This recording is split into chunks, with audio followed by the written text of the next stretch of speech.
Au nom du Père et du Fils et du Saint-Esprit. Amen. Voici le bois de la croix qui a donné salut au monde. Venez, adorons-le. Nous commençons ce moment de prière par le signe de croix, parce qu'aujourd'hui, partout dans le monde, c'est ainsi que nous vénérons celui qui va donner sa vie pour nous. La croix, aujourd'hui nous avons du mal à imaginer l'horreur que ce mot pouvait provoquer chez toute personne habitant le pourtour de la Méditerranée. Et pour cause, la croix c'était le plus terrible des châtiments que les Romains pouvaient infliger. On mourait par déshydratation, vidé de son sang, essoufflé par des heures d'atroces combats entre ses propres membres meurtris, disloqués et exsangues, chacun cherchant à minimiser ses souffrances et entraînant ainsi la souffrance des autres. C'était un supplice d'une telle cruauté qu'il était réservé aux pires criminels, aux esclaves révoltés, aux ennemis de Rome, pour imposer ainsi, par la terreur, la domination de cet empire. La croix, la passion, la mort du Christ, l'échec apparent de Jésus? Non, nous le disons haut et fort aujourd'hui, non, la croix, c'est le signe de la victoire du Christ. 20 siècles plus tard, aujourd'hui, la croix sera vénérée, saluée, adorée, parce que par elle nous est venu le salut pour toute l'humanité. Comment ce geste, pourrait-on dire, comment ce geste d'une telle cruauté est-il devenu cet acte d'amour qui sauve le monde? L'office de la Passion est là justement pour nous aider à comprendre cela. Cette cérémonie, en milieu ou en fin d'après-midi, l'office est en fin de compte la lecture solennelle dans l'Église, dans la liturgie priante de l'Église, de ce témoignage de Saint Jean qui était au pied de la croix. Une lecture méditative pour tenter de saisir quelque chose de tout cet amour que Jésus va déverser sur le monde depuis la croix. Et c'est pour cela que c'est dans le silence que ces offices commencent. Le silence qui va s'emparer petit à petit de cette foule au calvaire lorsque le Seigneur est cloué sur la croix. C'est aussi ainsi que nous sommes invités à entrer dans la scène du calvaire, dans le silence. N'hésite pas à interrompre de temps en temps l'audio pour faire silence toi aussi et contempler calmement la scène en reprenant les textes. La clé de tout ce qui suit pendant cet office nous est donnée dès le début, au tout début de la cérémonie, lorsque le prêtre, entré en silence, arrive au pied de l'autel et il s'allonge à même le sol pour imiter ce geste que le Seigneur, la veille au soir, a voulu faire. Sachant ce qu'il attendait le lendemain, Jésus a prié Dieu son Père, prosterné, à même la terre, pour lui demander de lui donner la force de faire par-dessus tout sa sainte et très aimante volonté. Et effectivement, le Seigneur va se rabaisser jusqu'au plus extrême, et il va s'allonger sur le bois de la croix pour offrir sa vie en sacrifice. Ça a dû être un spectacle terrible pour toi, Vierge très sainte. Voir les coups, les clous, voir toutes ces horreurs, tous ces blasphèmes. Mais toi, Vierge très sainte, tu ne t'es pas dérobée. Tu étais là au pied de la croix, comme ce que nous voulons faire aujourd'hui aussi. Tu ne te plains pas, tu ne te rebelles pas, tu ne condamnes pas ces foules si ingrates, et tu nous montres le chemin pour suivre le Seigneur. Tu souffres en silence et tu offres à ton Fils ce baume, qu'est une présence qui rompt la solitude de la souffrance. La compassion de Marie, cette passion avec Jésus, Jésus qui ne vit plus tout seul sa passion, sa mère compatit. Elle souffre avec lui et elle nous ouvre ainsi la voie pour accompagner son Fils. Seigneur, que je me rende compte aujourd'hui, moi aussi, que tout cela, tu l'as souffert pour moi, à cause de mes péchés, pour me pardonner, pour me donner l'assurance de ton amour. jour de pénitence donc, avec Marie, pour compatir avec Jésus, parce que Jésus va se dépouiller de tout. En arrivant au calvaire, on retire au Seigneur la seule chose qui lui reste, cette tunique sans couture que Marie avait faite pour Jésus. Notre Seigneur n'a plus rien. Le roi du monde, le créateur de toutes choses, se retrouve nu.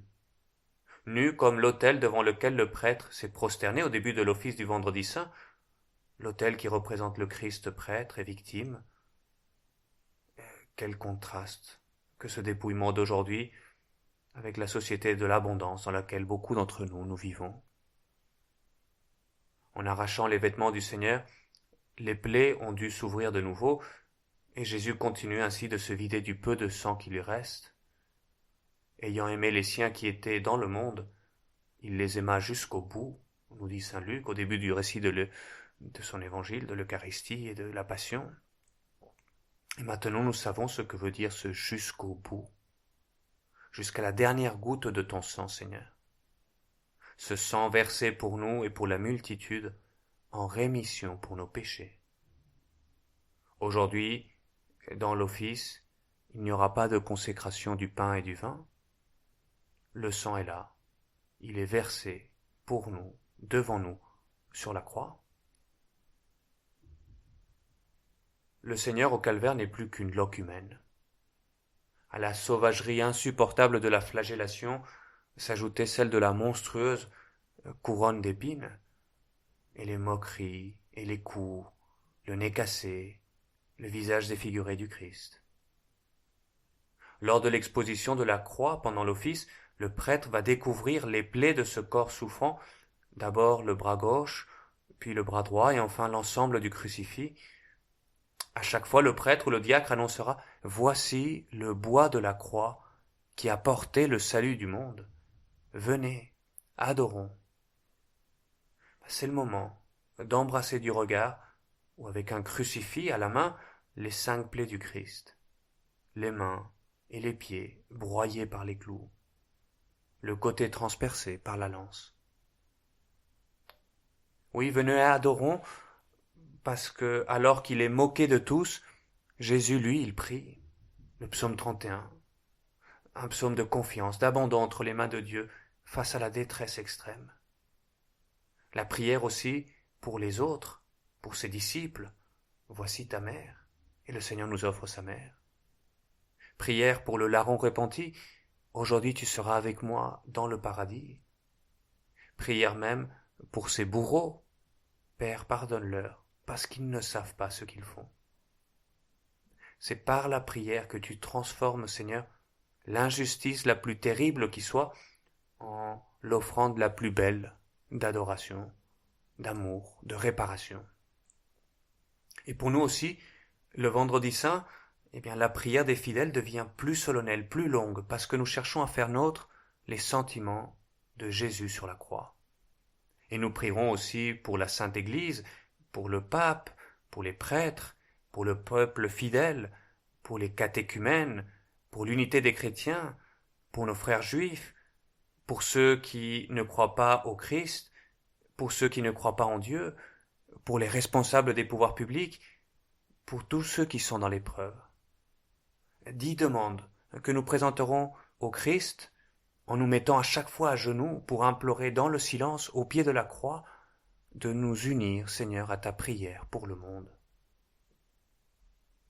Et appuyés sur cette même prière de Jésus, plein de confiance malgré nos misères, nous oserons alors nous approcher de la croix pour venir adorer par un baiser, par une révérence, ce Seigneur qui meurt par amour pour nous. Pendant ce temps, le chœur va chanter les impropères. C'est une hymne qui reprend des textes de l'Écriture pour s'associer à la plainte du Seigneur délaissé par ses amis. Ô mon peuple, que t'ai-je fait? En quoi t'ai-je contristé? Réponds-moi. Et face à toutes nos misères, nous implorons du Seigneur sa clémence. Ô Dieu saint, ô Dieu fort, ô Dieu immortel, prends pitié de nous. Nous chantons à ce moment précis, lorsque la croix est élevée, croix fidèle, arbre unique, noble entre tous. La croix, c'est le signe de notre espérance, le signe de l'amour irrévocable et éternel de Dieu pour nous. Saint Jean note que la croix fut élevée vers midi, au moment précis où les trompettes du temple commençaient à sonner pour annoncer l'immolation de l'agneau pascal. Parce que oui, ici se tient l'agneau de Dieu qui enlève les péchés du monde. C'est ce que nous dira le prêtre à la fin de l'office avant de nous donner la communion. Parce qu'ici, sur la croix, se trouve la nouvelle Pâque, le nouvel agneau qui porte à sa plénitude les promesses de salut d'Israël, notre libérateur de l'esclavage du péché, celui qui nous ouvre les portes du ciel et de sa présence à nos côtés. La cérémonie du Vendredi Saint se termine alors par la communion eucharistique. Dieu qui nous sauve par le pardon sur la croix, il se rend présent en nous, par ce corps qu'il a livré pour nous. Et nous consommons les hosties qui ont été consacrées le jeudi saint, et à partir de ce moment, le monde est privé de la présence eucharistique dans nos tabernacles. C'est le grand silence, la grande absence du samedi saint. Mais nous pouvons désormais le vivre comme Marie, dans l'espérance de la résurrection, parce que Jésus ressuscité, nous le portons déjà en nous. Alors, venez, adorons-le.